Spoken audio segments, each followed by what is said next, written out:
सामूहिक वृक्षरोपण योजना माँ पाई गछटिए कार्यक्रम पीएम श्री कुशलेश्वर उच्च विद्यालय डुंगरीपाली रे अनुष्ठित हो जाइछि।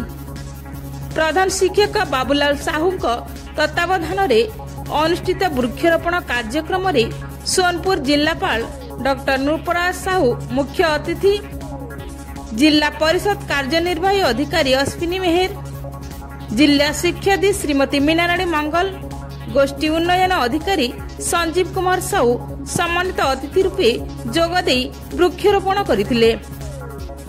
एही अवसर में बिसिमुंडा सरपंच बिंदु सुना, परिचालना कमिटी सभापति ईश्वर चंद्र पलिया, अवसर प्राप्त शिक्षक जर्मनी कुशल, गिरीश चंद्र भरासागर, मनोज पलिया, चकानयन मेहर गछ लगाइथिले।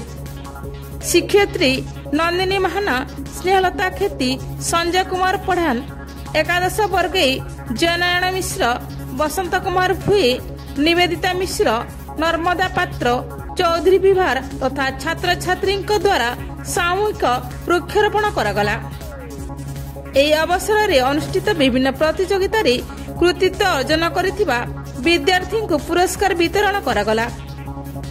एही कार्यक्रम रे ग्राम पंचायत रो वार्ड मेंबर, कार्यकर्ता, स्वयं सहायक गोष्ठी सभ्य तथा विद्यालय बालमुकुंद सेठी, चमारबाग, मधुमिता पढ़ान छात्र छात्री को उत्साहित करथिले।